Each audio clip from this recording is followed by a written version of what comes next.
Morning, everybody. We will call the Wright County Board of Commissioners meeting for October 19th to order. Please stand for the Pledge of Allegiance. Pledge allegiance to the flag of the United States of America and to the republic for which it stands, one nation, under God, indivisible, with liberty and justice for all. Good morning, everybody. Good morning. The minutes from October 5th. Does anybody have any changes or modifications? I'll move the minutes, Mr. Chair. Second. Motion by Commissioner Hewson, second by Commissioner Wetter. Any further discussions? Hearing none, all those in favor say aye. Aye. Opposed, same sign. Motion carries unanimous. Review and approval of the agenda. Does anybody have anything they needed added or changed? Mr. Chair, I'll make a motion to approve the agenda as presented. Second. Commissioner Ketchmark, you have something you want to add it to the consent agenda, correct? Yes. Oh, okay, so then I'll amend mine. Well, that, you want to cover consent after the regular agenda, though? No, we have to put it on now for approval of the agenda. And then Okay. we'll just do the consent agenda later. So it's a request from City Howard Lake for a waiver regarding tax increment financing in a development of a district in Howard Lake. All right, so we'll go under I, Howard Lake, TIF.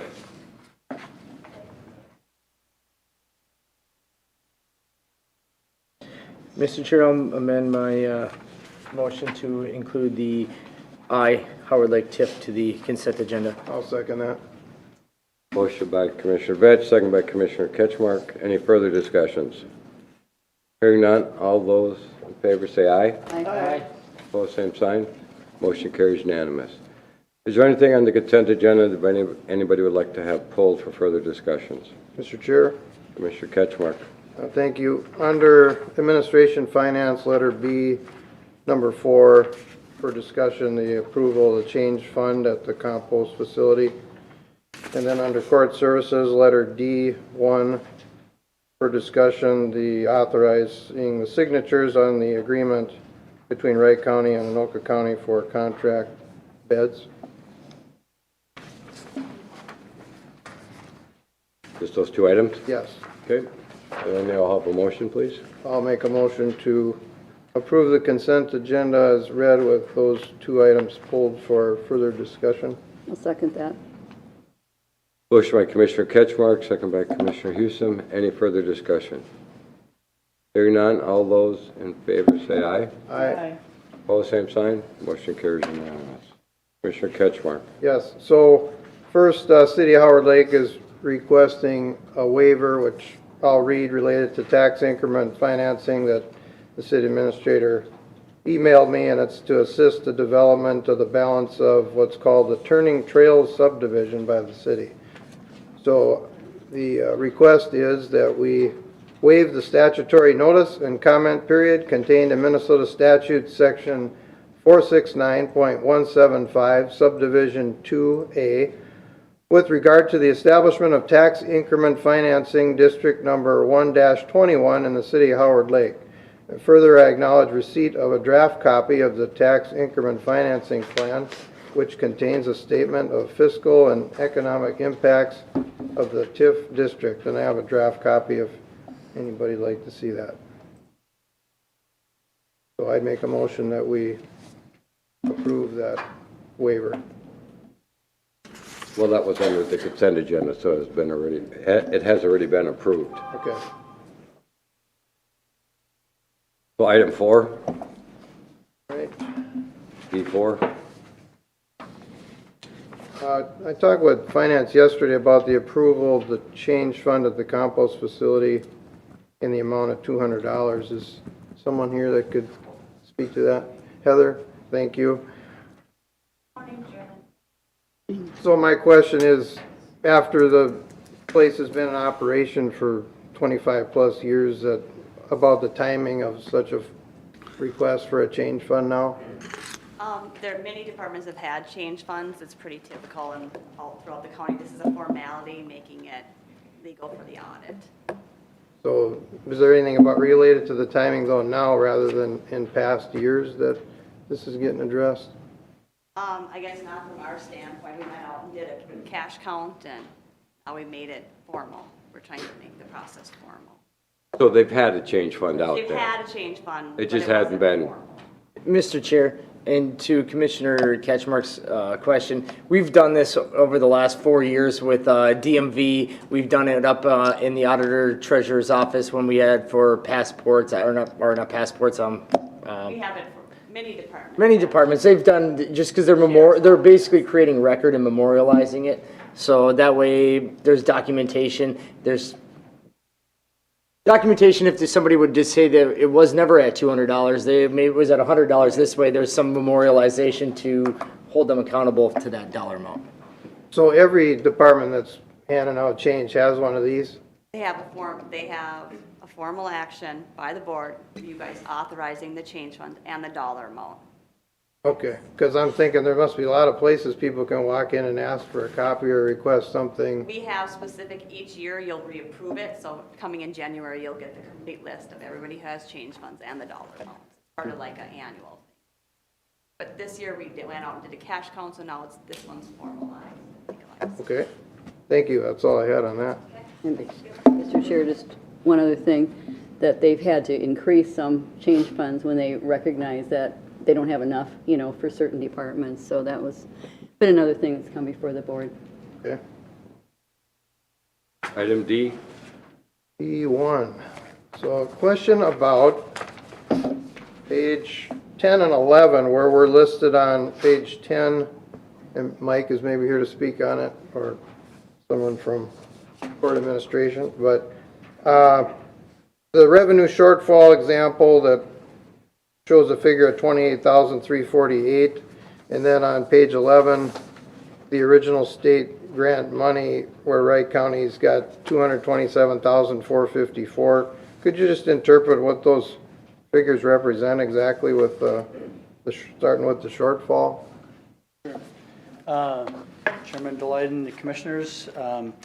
So if you remember the budget process, we talked about the doing of the Joint Powers Agreement. We've been a member of since 1995. During that time, this will be the third revision, and this is down to a 5-year JPA. Commissioner Vetch sits on the advisory committee with me at an East Regional Juvenile Center. It's a complete restructure of the finances and how we pay our bills. So Exhibit C basically is just bringing back to kind of the budget meeting. That's the $340,000 that will be billed monthly to Wright County in the new formula. The Exhibit D in 1995, when we opened the facility, that's an example of the monies that we had received originally from the state of Minnesota to open a juvenile detention facility and placing facility in called a regional juvenile facility. That's why we use the word R. So a group of us got together. We were a part of that with Anoka Sherburne and Stearns driving that. And so that's what that exhibit relates to, the grant funds we got back then. There are no grant funds right now to offset those costs. That's a direct allocation from my budget. We have that in that placement line item, if you follow the budget process. And to simplify it, as Commissioner maybe Vetch wants to jump in, the formulas were very complicated before and very cumbersome. So this formula streamlines it, and all the counties have agreed to the new funding formula, which I think will be simpler for everybody, be a little bit more clear. And yeah, so that's, I guess, my explanation. Well, I'm just starting with that $28,348. What does it mean by that's being part of a shortfall? I don't understand that figure, what that represents exactly. I see it's 3 beds and The 28,000 is actually our monthly amount. The shortfall is I can get into that in some depth. I don't have all those documents with me because I didn't know what the question was going to be this morning. But we could do a tutorial on exactly what that looks like. What's going to happen now is there is not going to be a shortfall. So based on these allocations that every county has to pay, there won't be a shortfall. If there's actually, well, the only time there would be a potential shortfall is if the contract counties don't meet up to that $218,000. I think that's the amount. Is that correct, Commissioner Vetch? Yep. But that hasn't been happening. We've actually sell a lot of non-contract beds to other counties. What's actually going to happen now is once it's all reconciled, we actually could get a check back, or that money then could go into the reserve funds for operations of the facility. So, but right now, we will not be getting billed for unused beds. This is all we're going to get billed at on a monthly basis. So it's a flat billing for the 3 beds that we own as part of the joint powers. So, Mr. Chair, just to kind of explain, I'll give you kind of an simple tutorial. So the ERJC, Vinyl Lakes Detention Facility, operates as a max occupancy of 36 beds. They budget on, I believe, 32 beds. 32, yeah. Yep, so they budget on 32.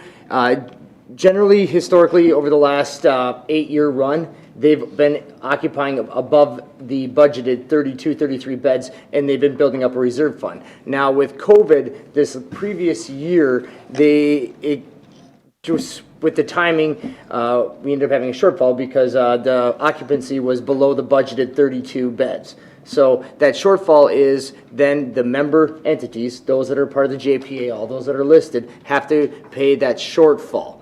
And so so basically, all the ones that are listed on that sheet in Exhibit C contract for 22 and a half beds. And they're responsible for that amount. But when they do that amount, they are getting a reduced rate. $240, I should know. Basically, what is it, about $30 to $40 a day? Yeah, it's about, it's almost like $80 a day or $100 a day less than if you were a non-member rate. So, in generally overall, the budget is set up that the non-member beds create the entity to be, I hate to say the word profitable, but profitable. That's Yep. fair. But what we did this year is when they redid the JPA, because some of the member counties did not like getting a big bill at the end of the year when there was a shortfall, because they stopped budgeting for it, because after 8 years of every year having it being profitable, and then all of a sudden with COVID, it was not profitable. It was not palatable to some of those counties to have to come back and try to find that money. So they recreated the mechanism then to bill everybody the full amount monthly, and if it's profitable at the end of the year, they'll get a refund. Okay, so basically with last year, the figure on that Exhibit C is kind of a lack of use type figure, because the beds didn't get used, so that this is kind of the money that it would have cost if we'd have filled everything up. Yep. Okay, and there wasn't enough business hours yesterday for me to dig this up before 5 in the afternoon. Everyone's gone, so that's why I didn't have time to, get the question to your head. 24/7, 365, you could have called my cell. My last meeting was 7:30, and I don't expect that unless it's emergency. I I was respect talking to people's Jess last time, night so- at 9:30. Well, that's what you do, but that's not, I try and keep within people's business days. But thanks for the explanation. Yeah, and Mr. Chair, and this is to Mike, and Mike's point, I think it's probably a good point at some time that we kind of give a little tutorial on, at some point down the road, on how this JPA works. We have a lot of JPAs that all of us sit on, and I don't know necessarily that we all get the opportunity to share the funding sources and the expenses that it goes to the county or possible revenues. All I've done is brought people there in the past. I never saw the behind-the-scenes business. Okay. Thanks, Mike. Thank you. Okay. Can I have a Motion to approve the consent agenda with those 2 items discussed. motion by Commissioner Ketchmark, second by Commissioner Wetter? Any further discussions? Hearing none, all those in favor say aye. Aye. Opposed, same sign. Motion carries unanimous. All right. Wright County Attorney, Mr. Brian Lutz. Morning, Mr. Chairperson, Commissioners. Morning. It's my pleasure to introduce my newest attorney. Am I right here? Lindsay Rush Danielson, and she was the attorney, very appreciative for this. She was the attorney that the board authorized as the transitionary attorney to allow John Bowen to move over to learn under Brian Asmussen, who unfortunately I'll be here again next week for his retirement ceremony.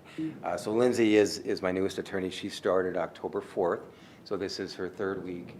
She has a very interesting background that was very appealing to myself and Mr. Kreiser and Shane Simons, who sat in on the interview process with Lindsay.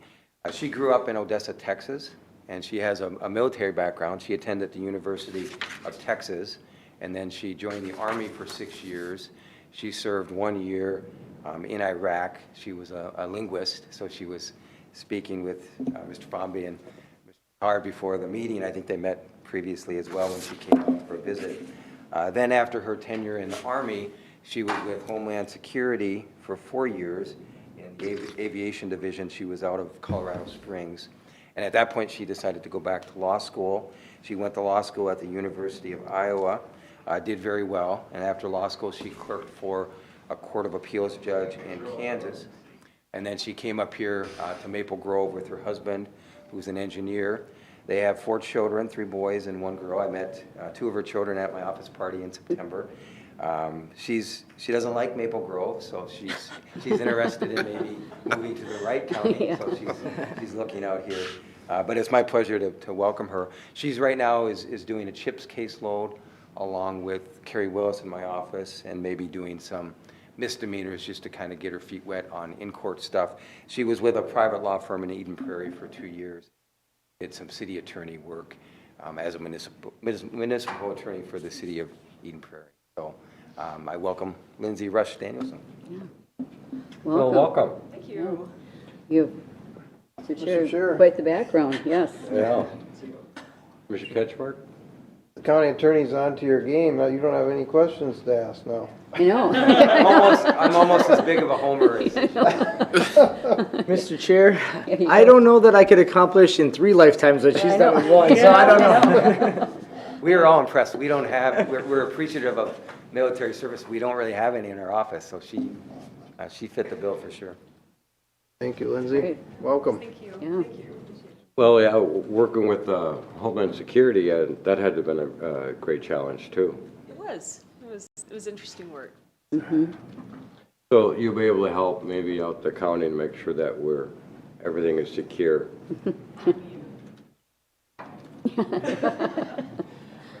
She'd probably give some advice to the people that are working on that.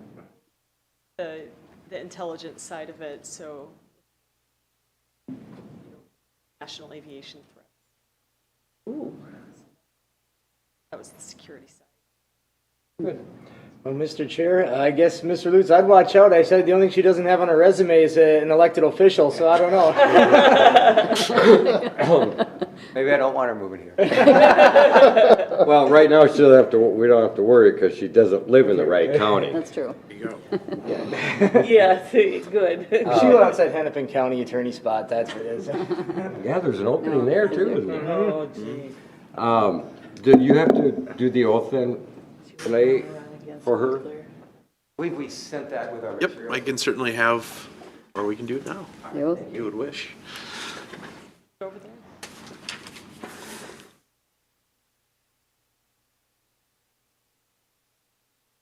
Please raise your right hand.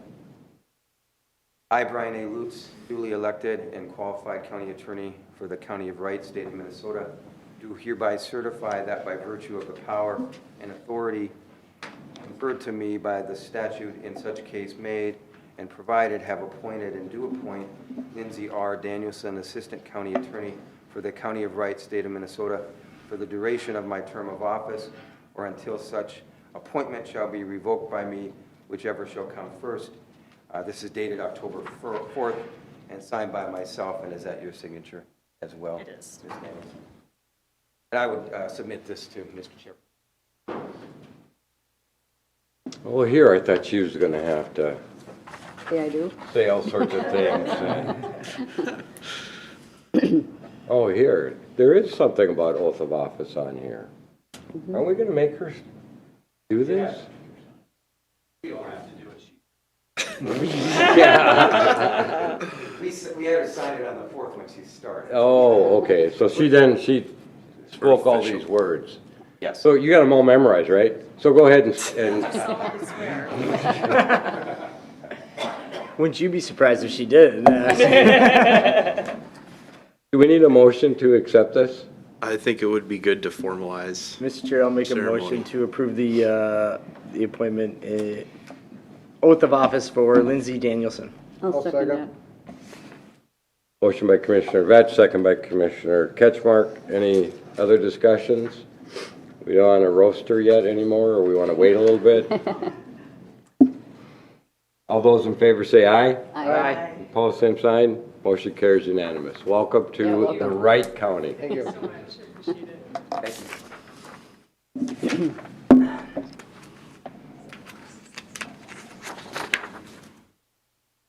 Mr. Kreiser. Good morning, Mr. Chair, members of the board. I'm here to schedule a committee of the whole meeting on ordinance amendment number 21-5. We're looking for scheduling the meeting for this Thursday, October 21st at 10 o'clock, which would be an hour before your scheduled, or before the scheduled EDA. EDA meeting. Thank you. Mr. Chair, Commissioner Winter. do we get to see this ordinance so we Yes. can read it ahead of time if we Miss- have questions? It's already been emailed to you. Oh, has it? I haven't looked, Yes, so, Mr. Chair, Commissioner Wetter, Stacy in Planning and Zoning emailed it out this morning. okay, good, thank you. And all the changes are in red, so you'll be Okay, easy to good. find the changes. So, I'll have a Mr. Chair, motion. I'll make a motion to set a committee of the whole to discuss the ordinance amendment 21-5 regarding solar on October 21st at 10 a.m. I'll second that. Motion by Commissioner Batch, second by Commissioner Houston. Any further discussions? Hearing none. All those in favor say aye. Aye. Opposed, same sign. Motion carries unanimous. Thank you, Greg. Thank you. Mr. Hawkins.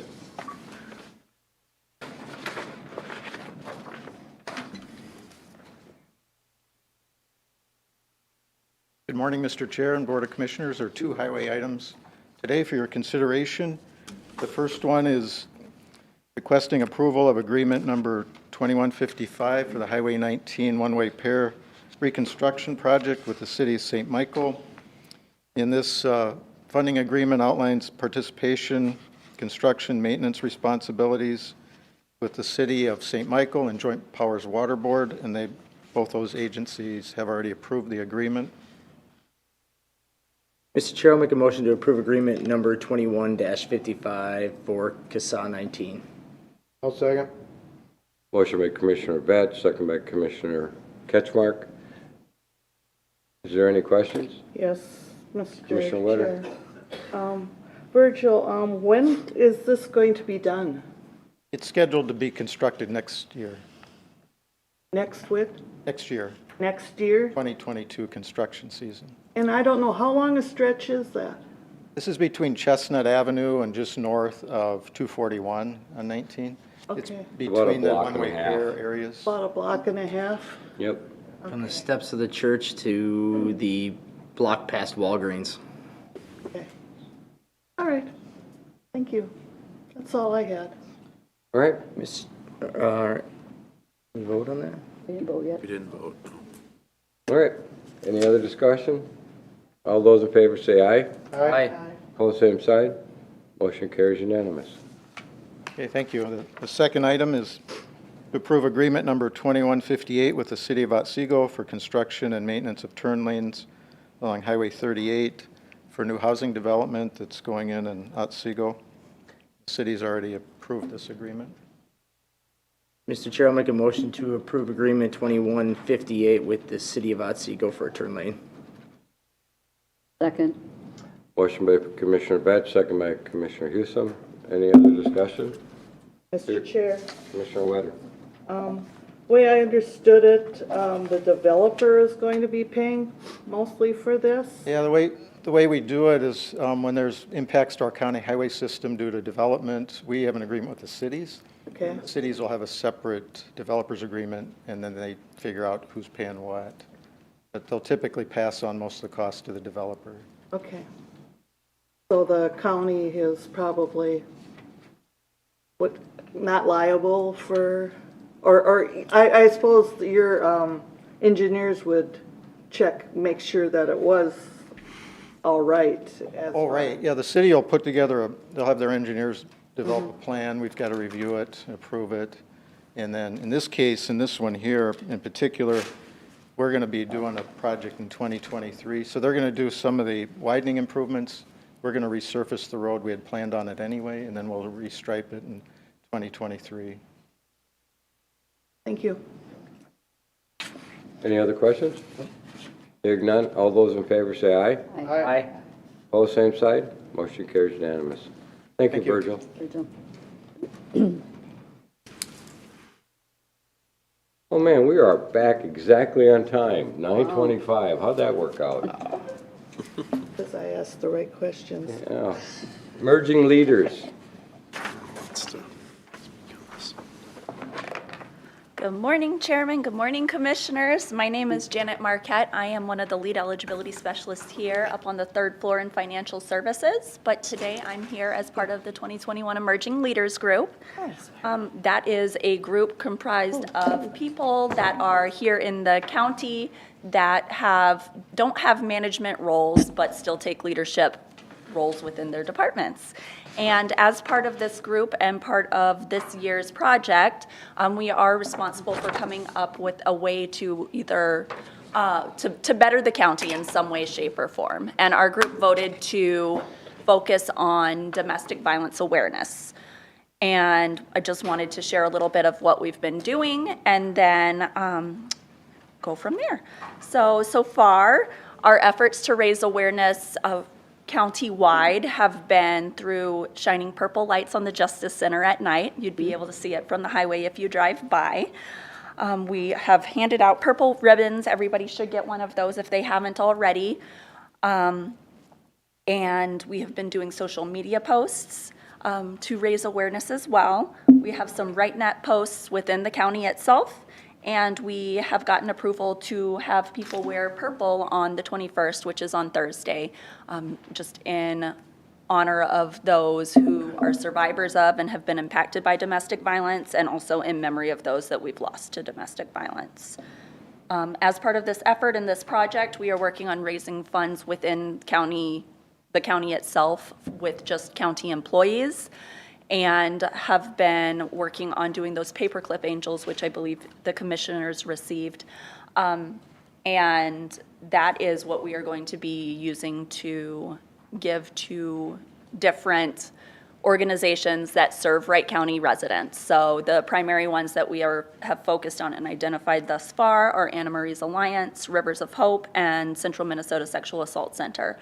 That will allow us to give, whether it's gift cards for clients to buy their food or basic necessities, or help offset some of the funds that those organizations would otherwise have to pay out of pocket. So that has been our focus. Later this year, we're planning on also potentially doing a drive for personal items to be able to donate. There are only a couple of those organizations that are able to accept physical items as opposed to monetary donations, so that's why we are doing both of those. So we are here today to ask that the board consider recognizing October 21st as Domestic Violence Awareness Day, and as part of an effort for us to raise the awareness within the county. So that is generally the day that is set aside for domestic violence awareness, but we were hoping to have an official recognition of it to help us spread that word. Sure, I'll make that motion. I think this is a great thing. So we certainly hear stories, and we know people that have been impacted. Mr. Chair, I'll second that motion. Thank you. I think all the efforts that you're putting into this, it's a worthy cause, and great to see members of the staff stepping up and doing great activities in our community. Yeah. Absolutely. So Thank you. who, is there somebody in each department that can collect the $5? Yes, we do. We have people here here today that we could collect that. We have people here all over the counties, every building. We have people. I don't know, are we? Kathleen's going to send out an email to all staff today with who you can contact. Oh, okay, good. Okay, good, thank you. Yeah. The names were all on one of the sheets. Yes, yes. Are there any other questions? Are you going to take up a collection from county employees that are here right now? I mean, that's not why we were here. Make sure you get that back row first. Perfect, perfect. It was on Thank one you of my very pages. much. Oh. All right, we have a motion and a second. Is there any other discussions? Hearing none, all those in favor say aye. Aye. Opposed, same sign. Motion carries unanimous. Again, thank you for doing this. Very much appreciated. Alrighty.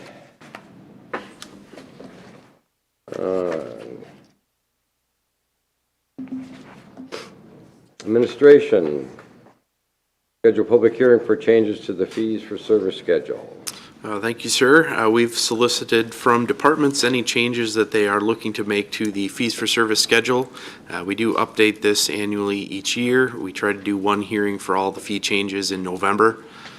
So had attached the list of what had been submitted thus far from departments and would look to schedule a date in November to hold the actual hearing. We will, by statute, need to post the official notice in the newspaper.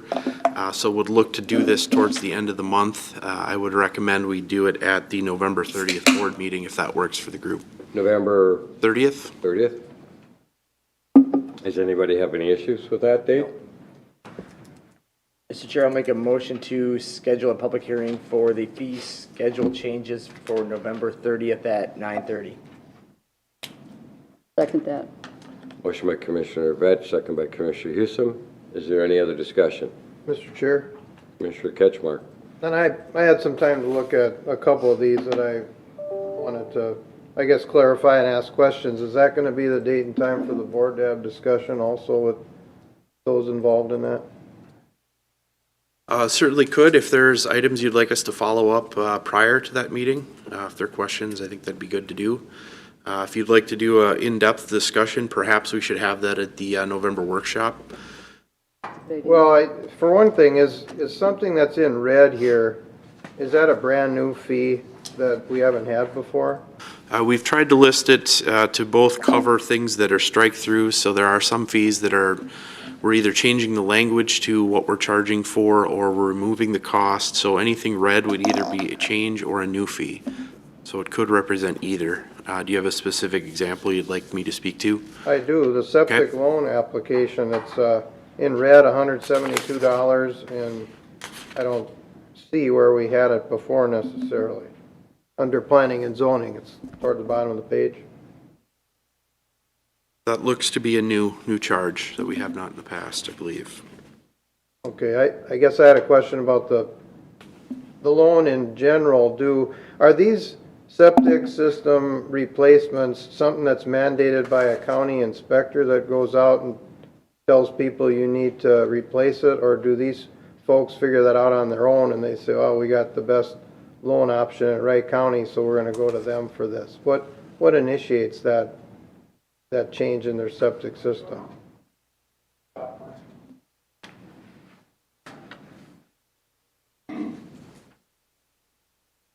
Mr. Chair, County Board, so to answer that question, there's a number of reasons why the septic system might be an issue.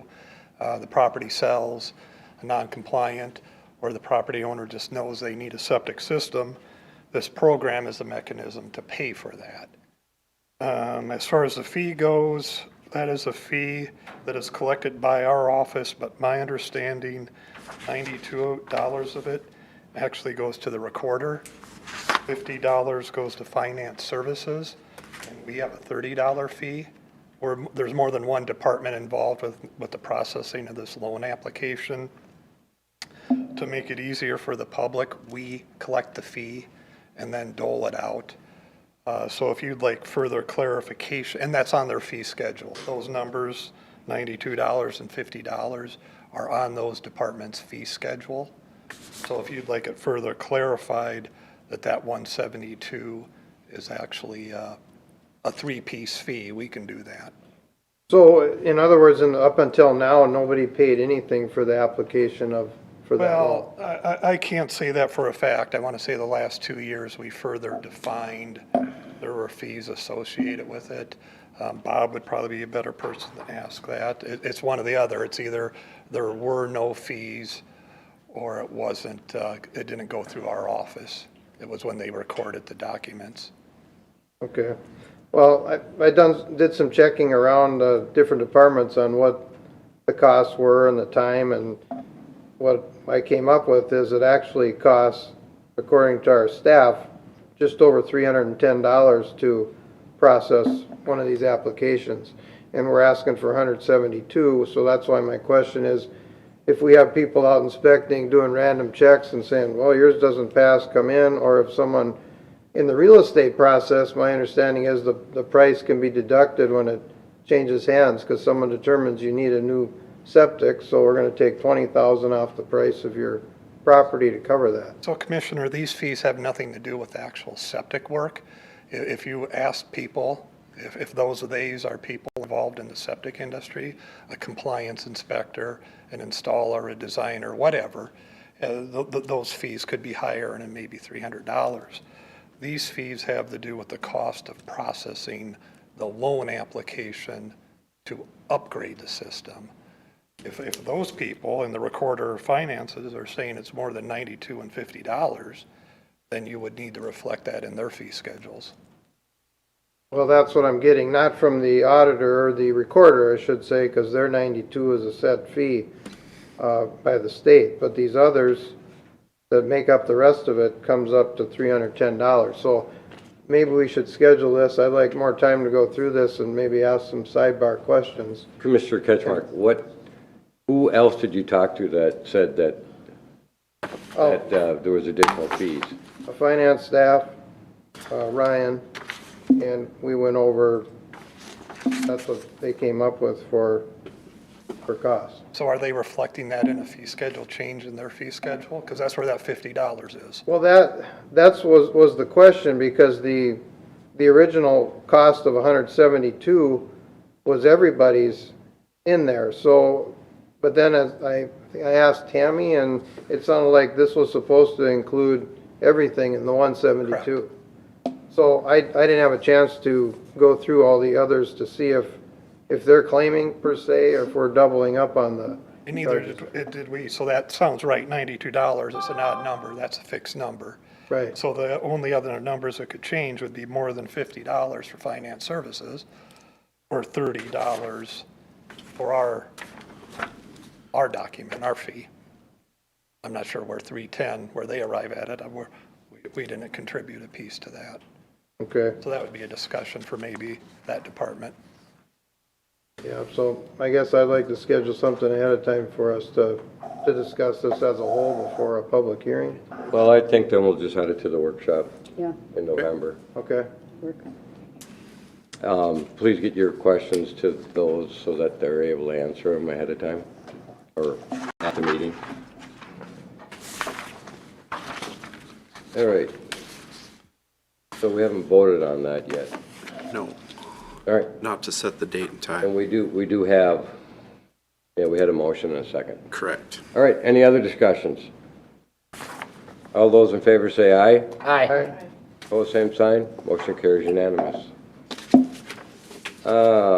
Proclamation on National Youth Substance Use Prevention Month. This, admin, is that yours, or is that yours, Commissioner Houston? Whatever, Mr. Chair. So, yeah, I asked this to be included because when we had our mentorship, education, and drug awareness meeting last week, it was part of the agenda.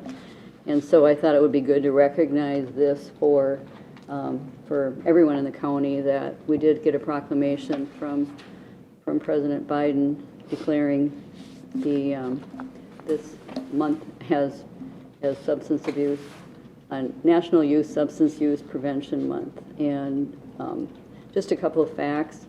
In 2020, more than 93,000 people died from an overdose.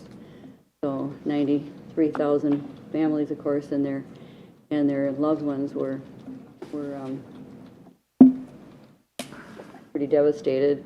And also just the COVID has kind of exacerbated the need for resources to go over to try to address these issues. And certainly our mentorship, education, and drug awareness, META, has been pretty active with our. So anyway, that's essentially just to recognize. No motion, I don't think, is required unless you'd like to adopt anything, but there's nothing in here for resolution or motion. All right. Just for awareness. Yeah, National Youth That is always, it has been and continues to be a concern for family members. For sure. All right. Any other questions on, discussions on that? Alrighty, on to meeting minutes, county board workshop. That was me. That was you? Yep. Good, because I can't remember who I signed everything to anymore. So, on October 12th, last Tuesday, the county board met for workshop. As traditional fashion, we started off the meeting discussing scheduling meetings as necessary. The first one was to discuss and to set a committee of the whole to discuss dog training out at the compost facility. The second item was discussed about whether we needed to hold a meeting to discuss the local independent assessors and the agreements that's being worked out between the private assessors and the IT department and the county assessor's office. That's an ongoing process, but is moving along well at this time.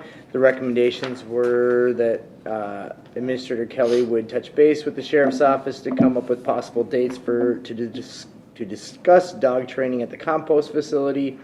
The suggested date was Tuesday, October 19th. Or to set it on today's date, which we did. No, we haven't. Not as of yet. Yep, so we have to do that as part of the recommendations. Very well. Second item, and then the other one was to add a legislative discussion to the 22 session to the November workshop. We also discussed. Second item we discussed was the license center and where things are at between the state DVS and between the readiness for the move to the new building. We discussed Q-Flow and whether it'll be ready and where that is at, which is our scheduling software, hardware for a new facility. We also discussed about the written testing and the delegated authority that was given to the state for us to perform Class D permit testing. Everything is moving along well, so things should be ready for the move and being ready to be operational at the end of January. That was informational only. The third item we discussed was the dental clinic update. Currently, the construction documents are being worked on. There was some discussion about some funding shortfalls and who should be responsible for these funding shortfalls.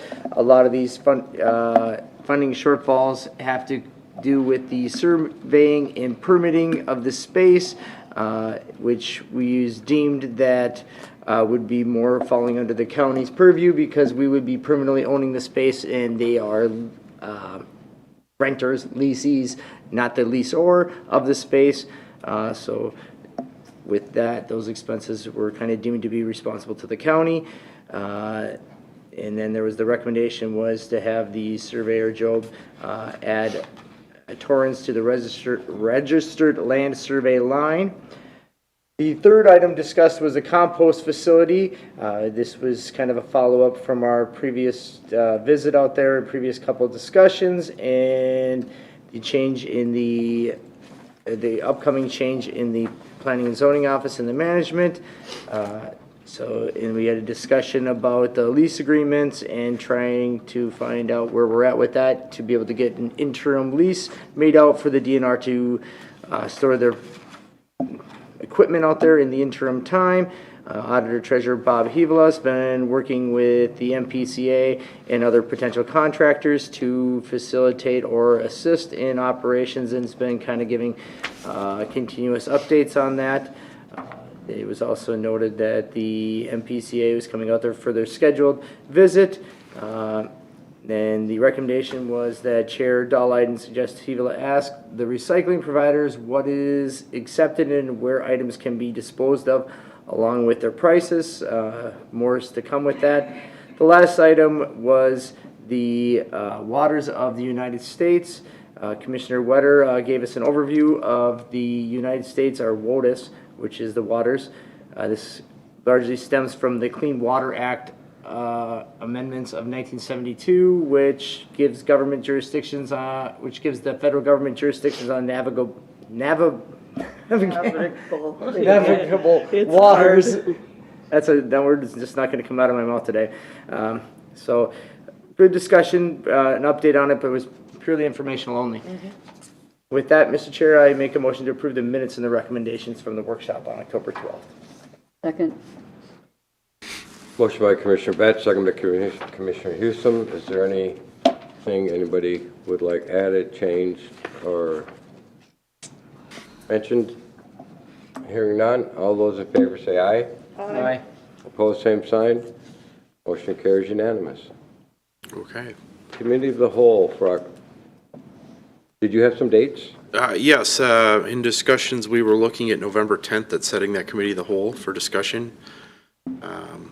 That is also committee day, so perhaps not knowing, we will have a few committee meetings that day I'm anticipating. I was kind of looking that we might use one in the afternoon on the 10th, if that would work. That works for me, Mr. Chair. What time are you thinking of starting? 1 o'clock, 1300. On The 10th. That would work. Wednesday, Committee of the Whole on November 10th.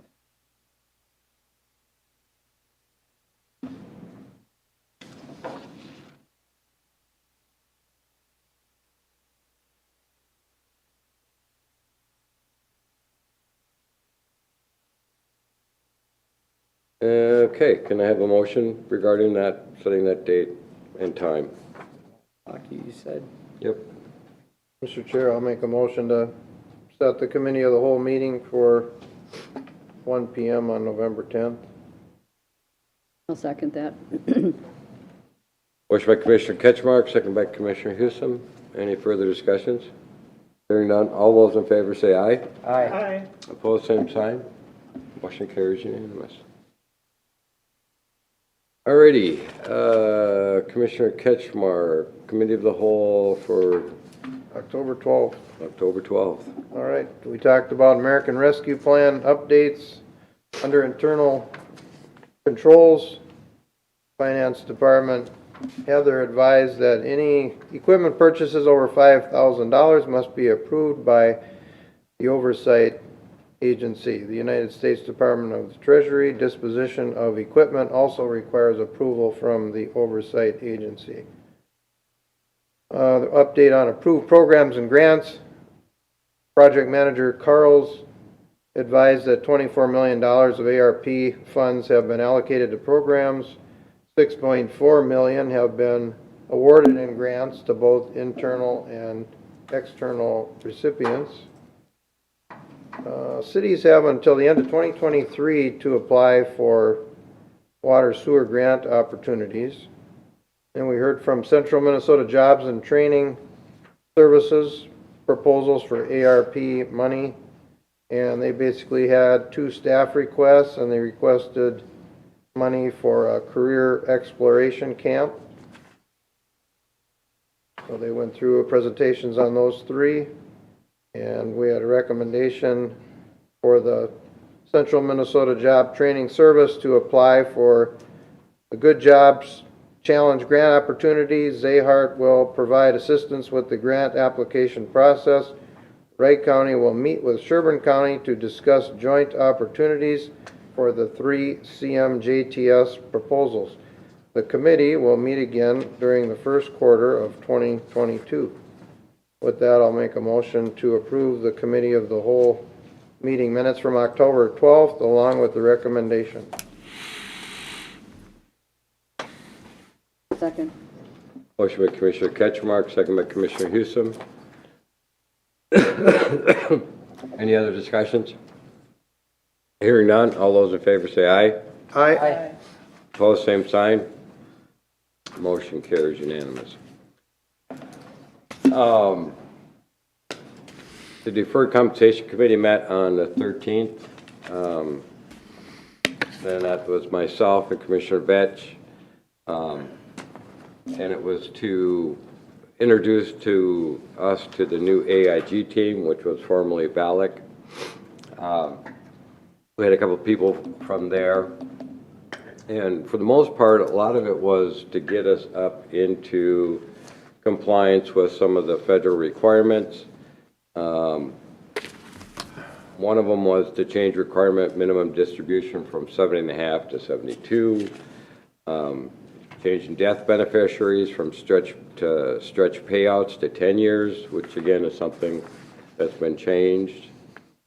We had also talked about the modifications to a hardship rule to make allowance for employees to switch from employment to elected status. The recommendation the county will adopt all Secure Act provisions. Chief of Civil Division Attorney Greg Kreiser Meyer will coordinate with Kohler to make the amendments to the county plans, which will be sent to the county board for approval. Unforeseen circumstances will be reviewed by Meyer and Johnson. Now, this was just for AIG, but we have 4 other plans that meet these requirements. So those will also all be updated to the new requirements and that sort of stuff. So, that's about it. And I need a motion to accept those and the recommendations. Mr. Chair, I'll make a motion to accept the minutes and recommendations from the Deferred Compensation Committee. I'll second. Motion by Commissioner Vetch, second by Commissioner Wetter. Any further discussions, any questions? Mr. Chair, just a question, maybe finance knows, but do you know how many representatives we have for AIG, formerly known as VALIC, that are working with our employees? Because I have a different person than the one that was mentioned that came to your committee meeting, it sounds like. Commissioner Catchmark, I have no idea. I have no idea how that organization assigns their financial advisors to our employees or the quantity they have. I think that the county's role in this is purely to assist employees in setting up an account. From there, it's out of our hands. Okay, well, just because there's a lot of turnover, it seems like for us that, and you never hear about the correspondence, it seems like, unless you initiate the call. And I didn't know if there was anything between agents and, well, thanks for the work you do with it anyway. I appreciate it, and it's good that we have options. Yeah, I think the gentleman that was here, one was a vice president, and the other one will be our contact person. One of them.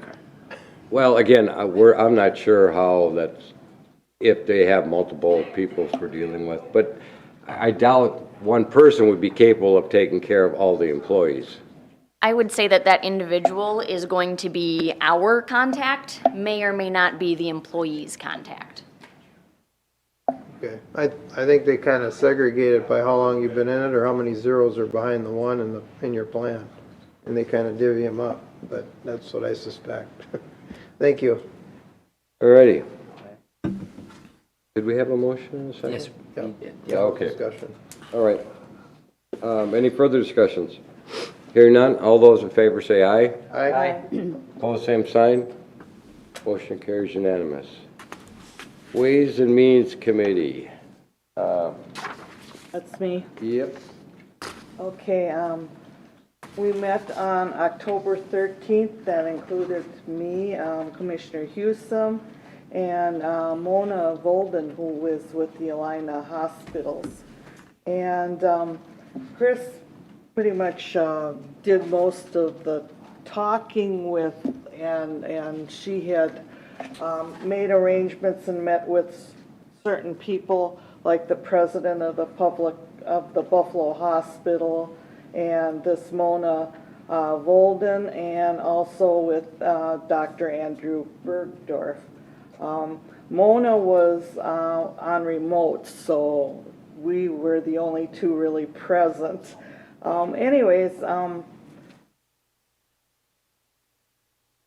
Dr. Bergdorf had started this off suggesting that peace crane from casting creation as a sign of hope. And Commissioner Hewsome had reached out to the city of Buffalo and to Buffalo Strong, and she hadn't heard back from them. Buffalo Strong, Danny was out of town, so we're still waiting to hear back from them. But anyways, we had more discussion, and we were trying to decide where the location should be, and discussed was the new government center and maybe a Buffalo Park or into the Buffalo Hospital somewhere. And that's still up in the air. Then after some research, we discovered that a government agency cannot contribute to the memorial. So therefore, either the employees of the county or, as we felt, the community should have some sort of memorial because they suffered as a result of this tragedy too. What we'd like to do, Mona Volden suggested the 1-year anniversary to put this memorial in place, and that would be next year in February. And we had Finance Director Lindsay Mayer was there, and she said the county should remain as uninvolved as possible to make sure the county has no liability issues. And of course, we decided that maybe Buffalo Strong, the Danny could accept all these donations. So recommendations was Hewsome will reach out to Buffalo Strong's Danny Palmer to see if community donations could be sent directly to Buffalo Strong for the memorial. And Commissioner Hewsome also would reach out to the city of Buffalo to determine a location. And if Buffalo Strong is willing to accept donations for the memorial, then a request for donations will be posted on the county's website, Facebook, and Twitter. And Mona Volden also said she would contact the Alina Hospital Foundation to see if there are any funds that can be contributed to the memorial. And that ends the minutes. I so move that these Ways and Means Committee meeting minutes be approved as written. And recommendation. And the recommendations too, thank you. I'll second that. Motion by Commissioner Wetter, second by Commissioner Hewsome. Any further discussions? You have some updates? I do, I have had a discussion with a member of the Buffalo Strong Committee, but I haven't got an address where to send I haven't gotten a confirmation about the donation location. And I did talk to City Administrator Lorraine Bodine yesterday. She got back to me, and they are looking at a site in the city of Buffalo. Certainly where Sturgis Park is, where thousands and thousands of people gather a number of times during the year, but it's also a well-used park that a lot of people, there's space, there's room, so they're looking at that. And that'll just be to determine the size and, the base and that kind of thing. Some of those details, but if you go with a 3.5 wingspan, it's several $1,000s cheaper overall than the 5-foot span. So that's just kind of the determination of what size would fit best in the area. I think that would be the deciding factor, but more to come. Lots of different groups involved with all this, so it doesn't just happen with a phone call for sure. Any other discussions? Hearing none, all those in favor say aye. Aye. Aye. Opposed, same sign. Motion carries unanimous. Committee of the Whole minutes, Commissioner Hewsome, from October 4th. All right. Thank you, Mr. Chair. Yes, the Committee of the Whole met on October 4th. All 5 commissioners and a number of staff were present. The discussion was the Wright County Personnel Handbook, sections 300 and 400. And Commissioner Vetch said the amended language regarding emergency paid sick leave are mainly housekeeping items because they didn't have all the information when the policy was created. And this gives the county latitude to be more flexible, which our Human Services Director agreed and said that especially if there is an exposure at work, we're talking about COVID, it could involve workman's comp and the county would pay the employee time off anyway. And this also saves the county from potential litigation. The question was posed, has there been an uptick in COVID cases? And Risk Manager Tim said there has been. He's been betting between 5 and 10 new cases per day. That's maybe changed since the 4th of October, I guess. I've heard cases are going down, but I haven't researched that. And Dahl said, you know, it depends on, so the question was asked, do they have to stay home with family member if they test positive? And Dahl said it depends on the situation. If the employee is unvaccinated, so there could be the potential that he could expose coworkers to COVID. So it would be a case-by-case thing. And Administrator Kelly said the early revisions of the personnel policy related to a court case, Hall versus City of Plainview, which is what drove some of the discussions in language in the policy. And Johnson said that sections 300 to 312, the primary change is due to the court case language. So the county's labor attorney reviewed the current policies and recommended to add a disclaimer line because the state Supreme Court ruled that if policies are not clearly delineated, it could have a contractual basis. So this doesn't impact the union contracts because they are standalone agreements. In section 400, 40201 says all employees shall be responsible for submitting complete and accurate timesheets to their supervisor. And so they asked, Betch asked, is that between exempt and non-exempt, or how that works? And Johnson clarified that Betch was correct, or do they all need a time card? And Johnson said yes, all employees do turn in a time card, and the policy then is to clarify why employees must turn in a time card. Johnson said it's not the intent to change how it's currently done, it's just documenting the process and procedures. And Betch said he doesn't want exempt employees to forgo evening events or meetings. And Human Services Assistant Director Lori Pollock said that if an exempt employee takes more than 3 hours off in a day, that employee needs to put paid time off on the time card. And Johnson said exempt employees need to put in the hours necessary to fulfill the job requirements. Finance Director Lindsay Myers said this shouldn't necessarily be looked at per pay period. Some exempt staff during audit time work, you know, well beyond 40 hours, but in the summer it's not so busy. So there could be a larger time frame to be considered to what makes up the 2080 hours per year. Sheriff Derringer said there should not be a limit of how many hours an exempt employee needs to work in the day, such as 3 hours to make up extra hours worked. And, you know, the department heads can manage their employees. And if there's abuse, the department heads needs to know about that and address it. Assistant County Attorney Greg Kreiser said there is litigation risk when exempt employees put down extra hours, whereas if they put down 8 hours across the timesheet, unless the employee takes time off as PTO. Ketchmark said he'd like the department heads to inform the board how they account for the exempt employees' time.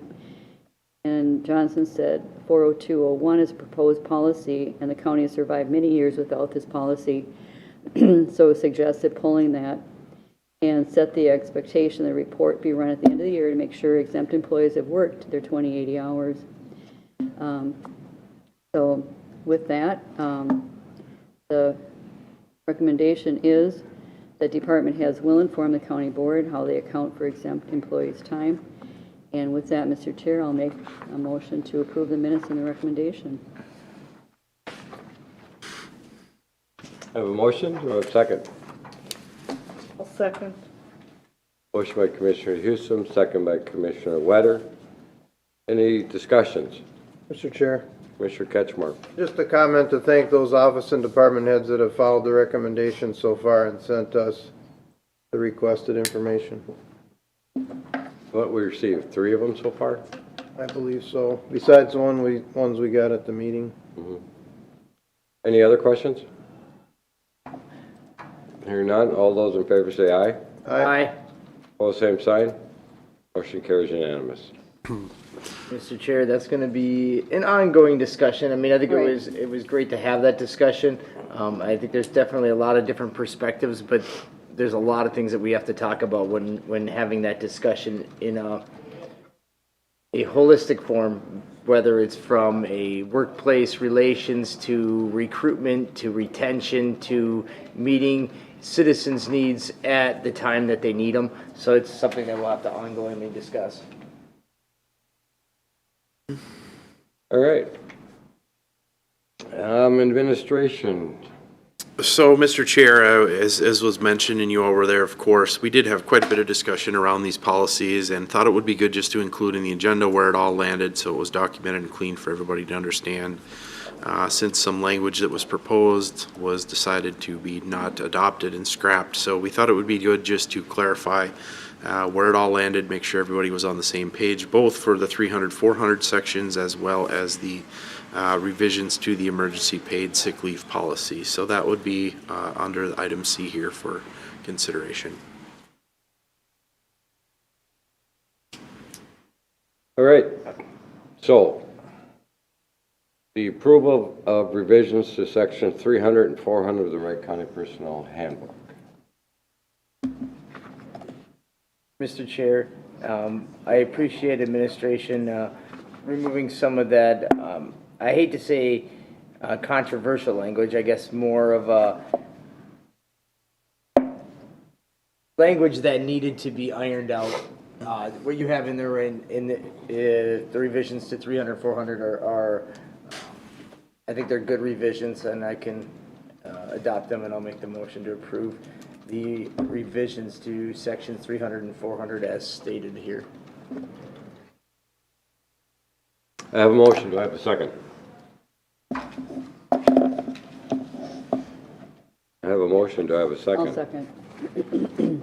Motion by Commissioner Betts, seconded by Commissioner Houston. Is there any discussions? Just one of the things just to highlight is a lot of this changes are also bringing us up to legality to prevent the county from getting into legal issues with the state. All right, hearing no other discussions, all those in favor say aye. Aye. Opposed, same sign. Motion carries unanimous. Adopt the revised Wright County Emergency Paid Sick Leave Plan policy. Go ahead. Again, was discussed as part of the committee minutes that were there. Just thought again it would be good to make sure everyone was on the same page and demonstrate what those changes were that were discussed at the committee. So should be no changes as from what was discussed at the committee. Just wanted to make sure we formally memorialized it. So. All right. Mr. Chair, I'll make that motion. I'll second it. Motion by Commissioner Houston, second by Commissioner Betch. Is there any discussion?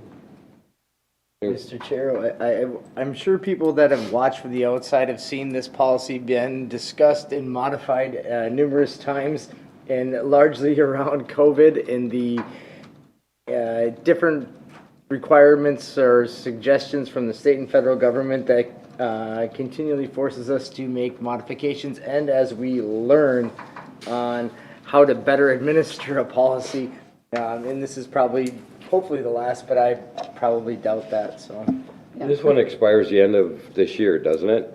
We worked it through the end of January 2022. End of January. Okay. Yeah. I knew that there was a time frame on it. Correct. And COVID's going to be done by then, right? Oh God, I hope so.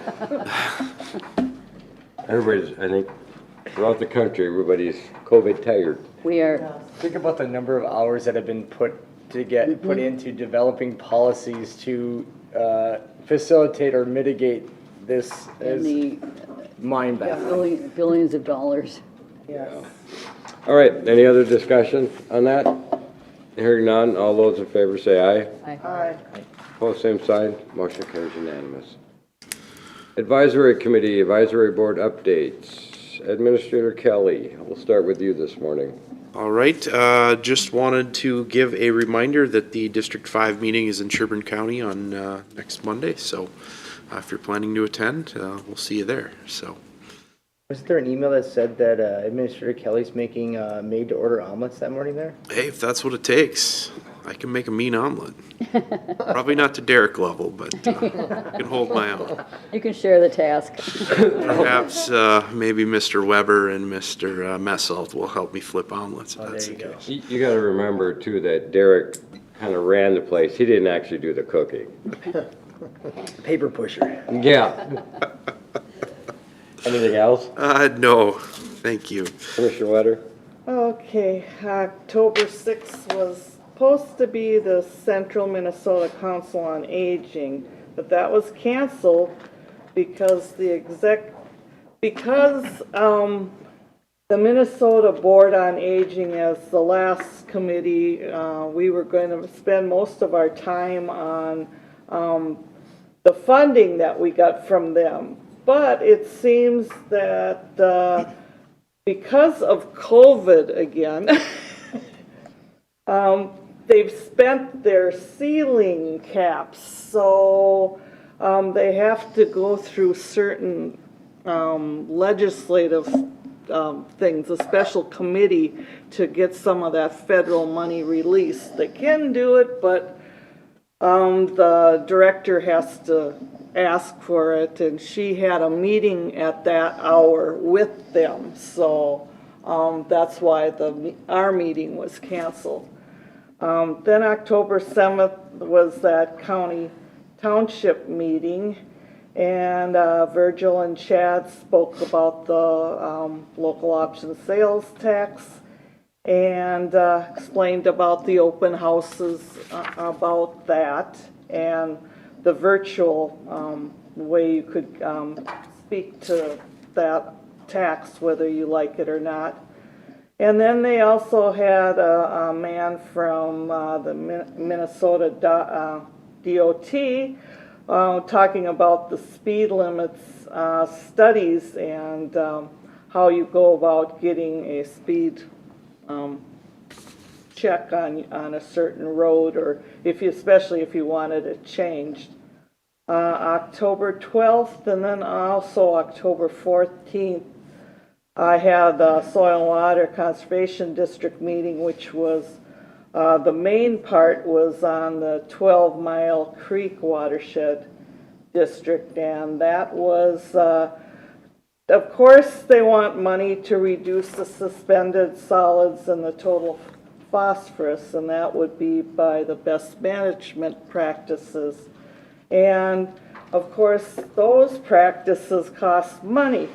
So they have these grant opportunities that they just received, and they got a 319 grant, which would be about $320,000 that they got from the EPA that they could use from 2022 to 25, and they could renew that 3 times. So that's quite a good opportunity for them.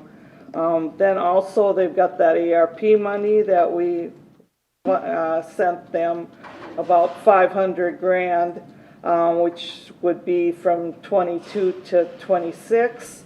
And then they got the North Fork One Watershed, One Plan money, which is about 1.2 million.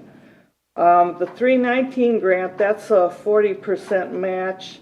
And then the One Watershed, One Plan money, that's a 25% match. They also had resolutions, and they answered questions were answered by the manager, and they reviewed the cover crop policy and made a few updates. And meetings also, it was announced, should start soon on the St. Cloud, Mississippi One Watershed, One Plan. First of all, the staff has to get together and make some sort of a framework, but that should start soon. And that's the end of my meetings. Okay, Commissioner Ratch?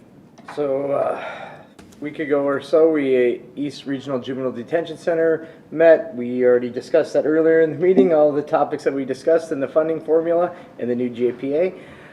Then last week, the Ditch 33 group met. I will happy to say that I think we have a solution and a path forward.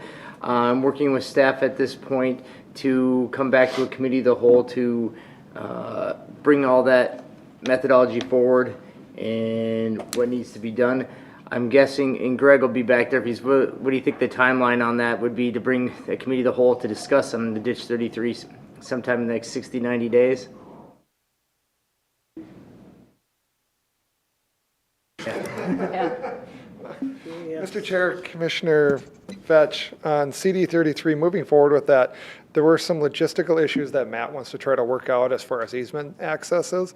I think we need to get those nailed down before we do anything else. Because if we're looking at creating a storm or transferring it over to a stormwater system, we need to make sure that we have the space in the ground to be able to put the system in. I think that'll work out, but we need to get over that logistical hump. And, you know, that's really an issue between the developer and the city. So hopefully they can get moving on it. I know the email I got from Matt that the one, Adam already basically just blankly gave Matt the easement agreement on the one property. The one, I don't believe the potential developer has that easement yet. He's aggressively going out there to get that. So I would imagine hopefully within the next 30 days, they'll probably have the easement agreement. So once that's done, I'm guessing maybe late November or December-ish, we'll probably bring everybody together to have a discussion of what we're looking to do and how it needs to be done. All right. With that, then, just want to give everybody up to date on that because we've met at least a dozen or more times in the last 2 years. We have a redetermination of benefits that are sitting out there and looking to get that ironed out, so more to come. The Wright County Economic Development Partnership met last week on Friday. We are getting the final details kind of put together on our strategic planning goal setting session that they're hoping to hold in November. Just kind of had a different discussion updates from their golf tournament, which was very successful. I believe they raised over $8,000 for the Wright County Economic Development Partnership as well. With that, that's all I got, Mr. Chair. All right, just a reminder to everybody about the meeting at 1 o'clock online for 10 to 15 minutes today regarding the county ditch, joint county ditch 35.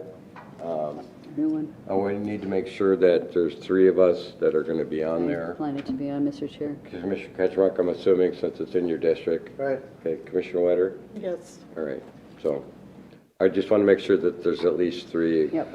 on for the discussion. Again, it should only take 10 to 15 minutes.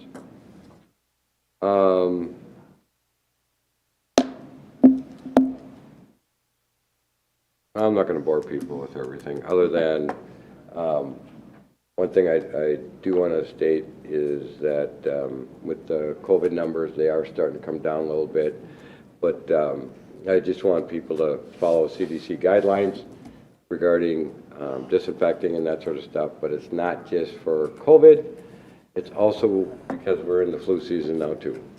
And every protection that's available will help people survive both COVID, some of the respiratory other illnesses that are out there for, especially on the kids, and also the flu. Mr. Chair. Commissioner or Wetter. Yeah, I'm not her. That's all right. Do they have a director yet for the Wright County Community Action? Oh, no, we're actually working on that. We'll be starting interviews next week, I believe. Oh, so they do have some applicants? Yes, yes. Good. We had 5 applications, I believe. We're interviewing 3. Mark, didn't they have an acting one? Yeah, we have a temporary one, yeah, and he wasn't interested in a full-time position. So we actually have 1 person locally. Oh. And 1 from cities and 1 from Milwaukee, I believe it was. Oh. So We have a couple of really good candidates, Okay, good. so hopefully it's all going to work out. So who isn't doing the interviews? You, the advisory or the, It's the the executive committee executive committee? is doing the interviews. Okay, Yeah, we're In going to be person? doing the first interviews. We're giving them the option of either in person or Zoom. okay, We're assuming the one from Milwaukee will want to do the first one, Zoom. okay. And then we'll go from there. But soon is when. Yeah, hopefully, well, I would say probably within next month and a half, because I'm sure whoever we hire will have to give plenty of notice too. Yeah. Okay, thank you. But, yeah, thanks for bringing that up. I forgot about that. All right. All right. Well, I had a lot of meetings, but I'll be brief. So, met with both Buffalo Safe Schools and Annandale Safe Schools, and we talked about at the Buffalo Safe Schools how we have, all these resources. I mean, we had 30 people, professionals, sitting around the table, and how we could use kind of pool resources to do some good, some programs, that kind of thing. Of course, mental health issues have been an increased problem during the whole COVID. I mean, essentially an unpredictable, time. They're kind of, in school, out of school, and so that really wreaked havoc with a lot of kids. But they also, it was brought up that there's $10,000 grants available to schools for essentially what's called a chill out room. So kids that need to kind of get away for a minute, they can go into this room. And there's also the TikTok challenge is a real problem. They have this challenge for kids to commit some kind of act every month, and that's not necessarily good. So that's a problem that's kind of popped up. And the EMS Executive Committee met to kind of discuss some upcoming things, nothing really to report on that. Mentorship, education, and drug awareness. We had a lengthy meeting. There's just a couple of things I'll mention, and that's the Drug Take Back Day, maybe you've heard the ads, this Saturday from 10 to 2 at the Citizens Bank in Montrose, and also the State Bank Otsego and Elk River. So if you have any any drugs sitting in your cupboard from surgeries and that kind of thing, please turn them in. They collected a lot last year, I know.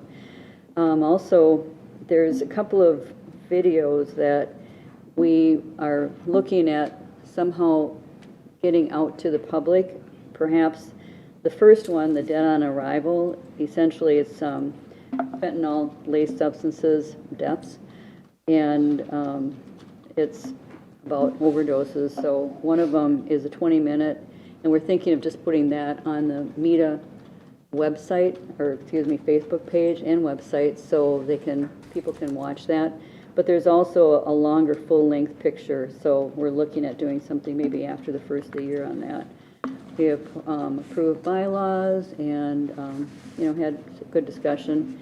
The Highway 55 Corridor Coalition Executive Committee also met, and we discussed some initiatives for the 2021, a recap of the legislative session.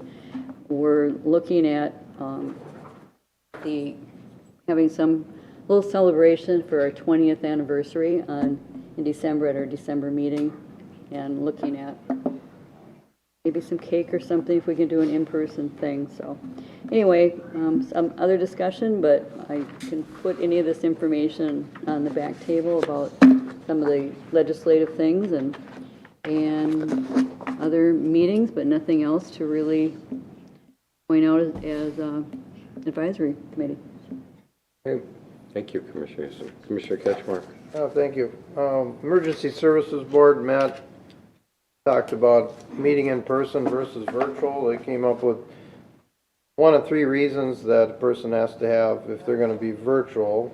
One is practicality, one is convenience, and One is a medical reason that you can use 3 times a year. And they talked about texting 911 and a couple different ways people are handling that. There's at least 3 counties that contract through other agencies to handle texting 911 calls. Fair Board met, final fair report should be submitted and approved soon, and I can probably give an update at the next board meeting.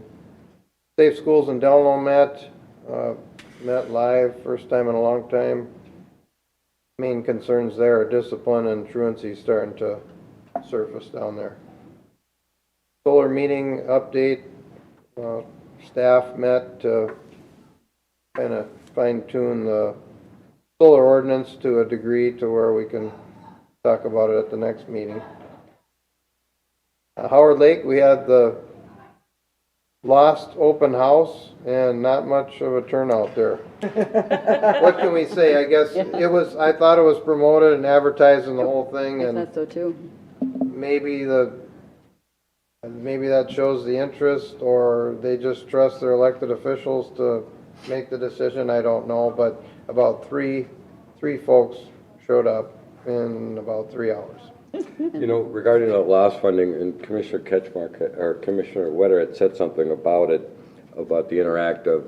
Also, you can also go on there and put on there where you think modifications and changes should be made, or where updates are needed on an interactive map too.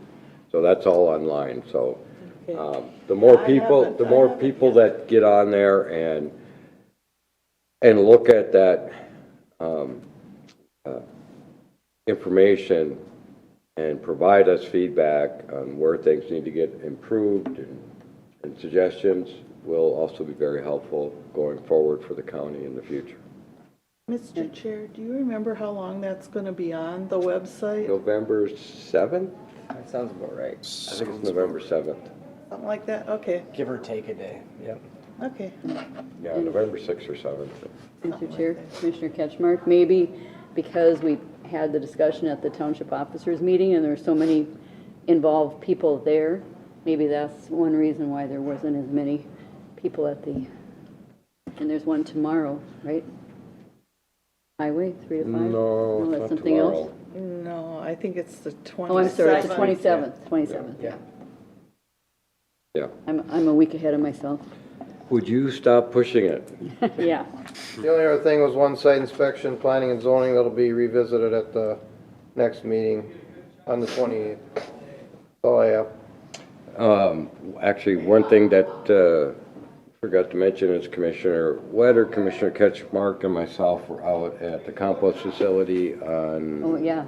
Oh, yeah, I forgot Thursday. about that. Thursday afternoon, right? Yeah. Yeah, I couldn't make it. And we met with the person in charge of compost or Yeah, recycling. Teresa MPCA?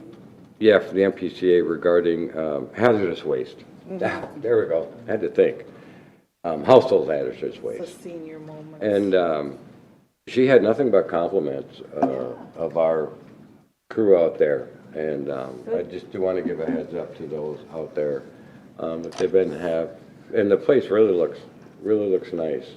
Been a lot of improvements out there over the last month or so. So I want to thank those guys for doing the job that they have, getting it all done. Well, Mr. Chair, I understand the maintenance department was out there helping them Yep. clean. Well, it's tough. It's a very Yeah, large it's a big facility area, yeah. with, for only 2 people to deal with, 2 full-time employees. Mr. Ketchmark, do you have anything to add regarding any of that out there? No, I'll just wait for the inspection report to come back and go from there. Okay. Right. All right. Nothing else to come before the board. We are adjourned at 10:29.